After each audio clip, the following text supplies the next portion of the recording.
अस्सलाम वालेकुम। सितारों के सफ़र पर खुश आमदीद।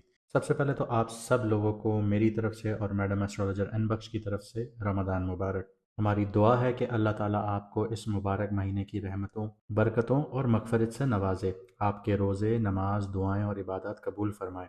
और हमारी दुआएं हैं कि आपके रोज़े, नमाज, दुआएं और इबादत कबूल फरमाए और आपकी ज़िंदगी से हर परेशानी, गम और मुश्किल को दूर कर दे।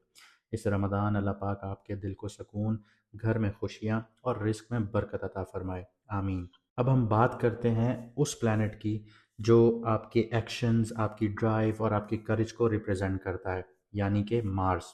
ये जब पॉजिटिव होता है तो इसके पॉजिटिव होने की कुछ अलामात ऐसी हैं कि ये बहुत बोल्ड बनाता है इंसान को, डिटर्मिनेशन देता है, एनर्जी देता है, लीडरशिप क्वालिटीज़ देता है और किसी भी चीज़ को इनिशिएट करने की एनर्जी देता है, जो हम सबको लाइफ में आगे बढ़ने और अपने गोल्स को अचीव करने में मदद देती हैं।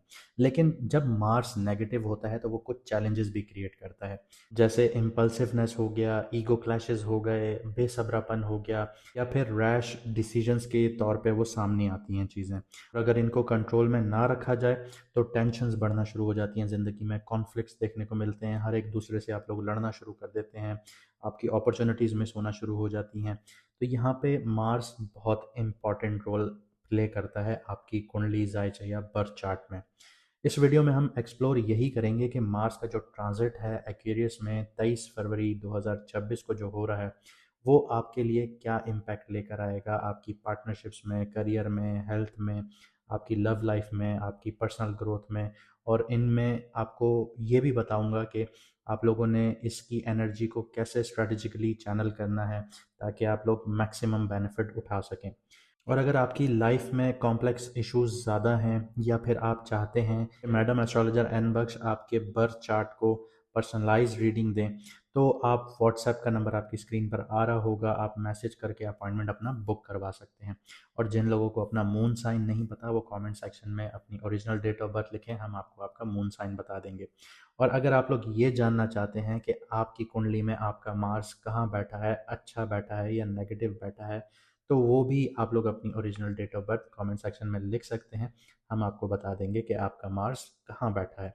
तो आइए देखते हैं कि आपके ज़ोडिएक के लिए, यानी आपकी राशि, आपके बुर्ज के लिए मार्स का जो ट्रांजिट है एक्वेरियस में वो कैसा रहेगा। अब बात करते हैं लियो मून साइन वालों की, यानी कि बुर्ज असद वालों की, यानी कि सिंह राशि वालों की। मार्स जो है वो आप लोगों के 7th हाउस में एंटर हो रहा है।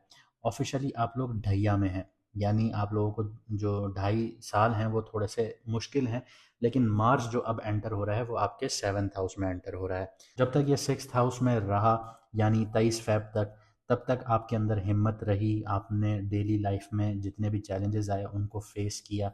लेकिन अभी ये आपके 7th हाउस में एंटर हो रहा है और मार्स की एनर्जीज एग्रेसिव होती हैं। तो यहाँ पे जो मेन थीम होगा आपके 7th हाउस का, वो आपकी पार्टनरशिप्स, आपकी ग्रोथ का मिरर होंगी। यानी इसका सिंपल सा मैं आपको मतलब बता दूं कि जो एक्शंस आप लोग लेंगे वो रिफ्लेक्ट होके आपके पास सामने आएंगे, वापस आएंगे और आपको समझ में आएगा कि आप गलत कर रहे हैं और आप उसमें बहते चले जाएंगे कि आप लोगों के साथ उसी तरह चलते चले जाएंगे कि यार मैं इसके साथ अच्छा कर रहा हूँ, ये मेरे साथ गलत क्यों कर रहा है। लेकिन वो एक मिरर की से उस तरह सामने आएगा, क्योंकि अगला भी आपको वही समझ रहा होगा कि आप उनके साथ गलत कर रहे हैं, लेकिन आपको लग रहा होगा कि आप अच्छा कर रहे हैं। तो इस चीज़ को आपने बहुत क्रिटिकली मैनेज करना है, क्योंकि ये जो 2.5 साल हैं ये थोड़े से क्रिटिकल हैं आपके लिए। और मार्स यहाँ पे आगाज़ करने जा रहा है आपके लिए। तो इसका इम्पैक्ट आपके career, job, business, crypto, stocks पर कैसे आ रहा है उस पर बात करते हैं। सबसे पहले करियर की बात करें तो क्लाइंट पार्टनरशिप्स, जो डील्स हैं वो आप लोगों को अब पीक पर मिलेंगी। ऐसा नहीं है कि आपके लिए सिर्फ नेगेटिविटी है, पीक पर आपको मिलेंगी ये चीज़ें। आपकी जो अथॉरिटी इंटरेक्शंस हैं और नेगोशिएशंस हैं वो बहुत अच्छी होनी चाहिए। टीम कोलैबोरेशंस आपकी जो हैं वो थोड़ी सी क्रिटिकल होंगी, क्योंकि आप गुस्से का शिकार बहुत जल्दी हो जाएंगे। ईगो आपके अंदर बहुत जल्दी आएगी, क्योंकि यहाँ पे सन भी है। इसके अलावा लीडरशिप जो क्लैश है और आपकी हायर अथॉरिटीज़ के साथ या आपके पार्टनर के साथ, वो बहुत ज़्यादा देखने को मिलेंगी। इसके अलावा विजिबिलिटी और रिकग्निशन जो है वो आप लोगों को मिल सकती हैं, आप लोग फेमस भी हो सकते हैं, लेकिन ज़रूरी नहीं है कि फेमस आप लोग पॉजिटिव वे में हों, बदनाम भी हो सकते हैं।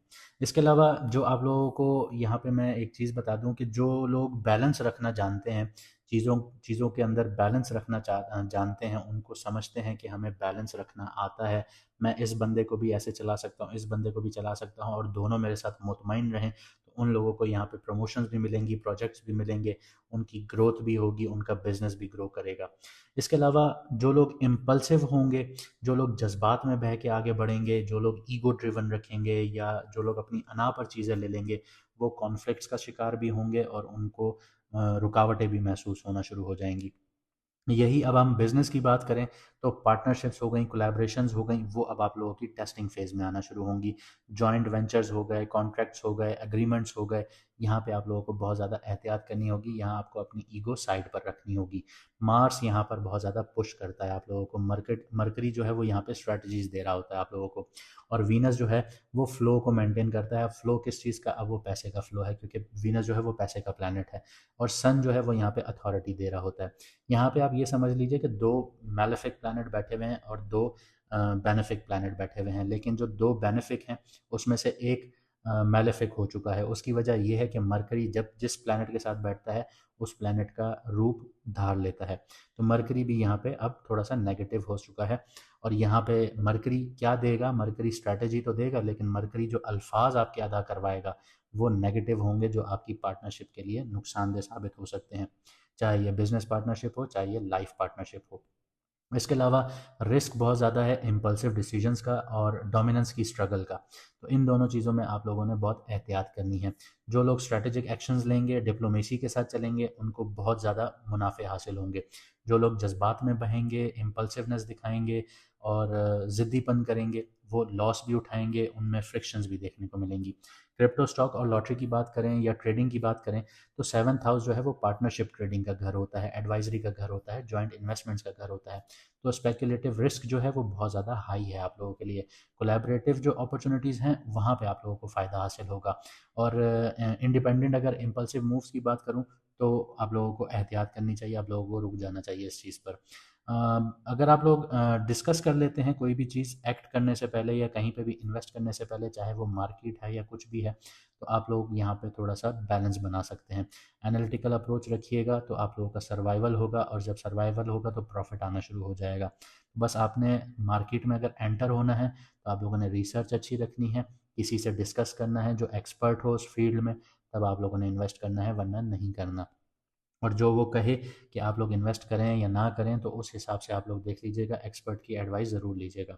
आगे बात करते हैं आप लोगों की लव लाइफ की, रिलेशनशिप्स की, मैरिड मैरिड लाइफ की। तो सबसे पहले सिंगल्स की बात करते हैं, तो आप लोगों को जो अट्रैक्शंस मिलेंगी वो सोशल मीडिया के थ्रू मिलेंगी, सोशल नेटवर्किंग के थ्रू मिलेंगी, बिजनेसेस के थ्रू मिल सकती हैं, कोलैबोरेशंस के थ्रू मिल सकती हैं। मार्स जो है वो बहुत ज़्यादा डिज़ायर्स यहाँ पे देता है, लेकिन मार्स का एक और पॉइंट ऑफ व्यू भी है यहाँ पे कि अगर वो सेवन्थ हाउस में होता है तो इंसान को मांगलिक बना देता है, यानी उसकी शादी जल्दी नहीं होती। तो अगर आपकी कुंडली में फर्स्ट हाउस में, सेकंड हाउस में, फोर्थ हाउस में, सेवन्थ हाउस में, एट्थ हाउस में और ट्वेल्थ हाउस में मार्स बैठा हुआ है तो आप लोग मांगलिक हैं। मांगलिक की शादी कभी भी 30 साल से पहले नहीं होती, और अगर होती है तो डाइवोर्स हो जाती है या फिर पार्टनर को मुश्किलात फेस करनी पड़ती हैं। और अगर आपको पता है कि आपका मार्स कहाँ बैठा है तो कमेंट सेक्शन में बताइएगा, और अगर आपको नहीं पता तो हमें अपनी original date of birth comment section में बताइएगा, हम आपको बता देंगे कि आपका मार्स कहाँ बैठा है। इसके अलावा यहाँ पे वीनस भी बैठा है, तो वीनस अट्रैक्शन बहुत ज़्यादा दे रहा है, मरकरी इंटेलेक्ट बहुत ज़्यादा दे रहा है, तो पावरफुल कनेक्शंस आप लोगों के बन सकते हैं। स्पार्क जो है वो बहुत ज़्यादा फास्ट होगा, लेकिन जो इमोशनल डेप्थ है वो बहुत ज़्यादा स्लो देखने को मिलेगी आपके रिलेशनशिप में। अब जो लोग ऑलरेडी रिलेशनशिप में हैं, आप लोगों को ईगो क्लैशेस का रिस्क बहुत ज़्यादा रहेगा, कभी मैं कभी मैं कभी मैं, इस तरह की चीज़ें बहुत ज़्यादा चलेंगी, आप लोगों को एहतियात करना है। इसके अलावा पार्टनर बहुत ज़्यादा अटेंशन डिमांड करेगा, तो आप लोगों ने वो भी मैनेज करनी होगी। कम्युनिकेशन बहुत ज़्यादा ब्लंट देखने को मिलेगी, डायरेक्ट हो जाएगी, जिसकी वजह से फ्रिक्शंस हो सकती हैं, तो आपको ये एहतियात करनी है, डिप्लोमेटिकली चलना है। इसके अलावा एम्पैथी और असर्टिवनेस, ये दोनों चीज़ें मेंटेन कीजिएगा तो आप लोग यहाँ पे बैलेंस मेंटेन कर पाएंगे। इसके अलावा जो लोग शादीशुदा हैं ऑलरेडी, तो नेगोशिएशंस यहाँ पे आप लोगों की स्टार्ट हो सकती हैं, फाइनेंशियल डिस्कशंस हो सकती हैं, और आपकी शेयर्ड जो डिसीजंस हैं वो देखने को मिलेंगे कि आप लोग दोनों मिल के फैसला ले रहे हैं किसी चीज़ पे, तो वो चीज़ें बहुत ज़्यादा आप लोगों के लिए कामयाब होंगी। लेकिन अगर आप लोगों ने मिल के फैसला ना लिया तो फ्रिक्शंस आप लोगों की यहाँ पे पैदा होना शुरू हो जाएंगी। इसके अलावा आप लोगों की अथॉरिटी चैलेंज होना शुरू होगी घर के लिहाज से, और आप लोगों की डोमिनेंस यहाँ पे टेस्ट होना शुरू हो जाएंगी, तो आपको बहुत केयरफुली हैंडल करना है। ये ना हो कि आप अपने ईगो में आके बहुत कुछ बिगाड़ दें। मार्स यहाँ पे पुश करेगा आपको, वो पैशन भी देगा और कॉन्फ्लिक्ट्स भी देगा, यानी आप अपने पार्टनर के करीब भी जाने की कोशिश करेंगे लेकिन कॉन्फ्लिक्ट्स भी वहाँ पे देखने को मिलेंगे। वीनस जो है वो डिज़ायर क्रिएट करेगा कि हार्मोनी हो, कि घर में बहुत अच्छा माहौल हो। तो यहाँ पे आप लोगों को बैलेंस खुद करना होगा। पार्टनरशिप्स का टेस्ट है आप लोगों के लिए। आपकी मैच्योरिटी तभी सामने आएगी जब आप सेल्फ कंट्रोल दिखाएंगे। इसके अलावा हेल्थ के ऊपर क्या इम्पैक्ट आता है, तो एनर्जी बहुत ज़्यादा हाई रहेगी कोलैबोरेशंस के लिए। आप लोग मोटिवेटेड भी रहेंगे पब्लिक या पार्टनरशिप के कामों में। और रिस्क जो यहाँ पे आएगा आपकी हेल्थ पर, वो आपके सर से रिलेटेड, आंखों से रिलेटेड, आपके दिल से रिलेटेड, ब्लड प्रेशर से रिलेटेड, टेंशन से रिलेटेड, ये बहुत ज़्यादा देखने को मिलेगा। स्लीप डिस्टर्ब हो सकती है, डाइजेशन इम्पैक्ट देखने को मिल सकता है, इमोशनल बर्नआउट फील हो सकता है कॉन्फ्लिक्ट्स की वजह से। तो कॉन्फ्लिक्ट्स अवॉइड कीजिएगा, अननेसेसरी स्ट्रेस खत्म होना शुरू हो जाएगा। फिजिकल एक्टिविटी बहुत रखिएगा, एनर्जी रिलीज होगी। अभी वैसे ही रमज़ान चल रहा है, तो आप लोग सैरी करके हल्की सी आधा घंटा वॉक कर लें, या आप लोग इफ्तारी के बाद 1 घंटा 1.5 घंटा लाजमी वॉक करें, ताकि आपकी एनर्जी जो है वो चैनलाइज होना शुरू हो। उम्मीद करता हूँ आप लोग समझे होंगे और आप अपनी ज़िंदगी को बेहतर बनाएंगे, और हमें उम्मीद है कि आप अपना प्यार वीडियो को लाइक करने की सूरत में ज़रूर दिखाएंगे और कमेंट में अपनी राय ज़रूर बताएंगे। और अपने दोस्तों यारों के साथ भी वीडियोस को शेयर कीजिए, ताकि उनको भी लाइफ में सही डायरेक्शन मिल सके और वो आगे बढ़ सकें। मुझे दीजिए यहाँ से इजाज़त, मिलते हैं अगली वीडियो में सितारों के सफ़र पर।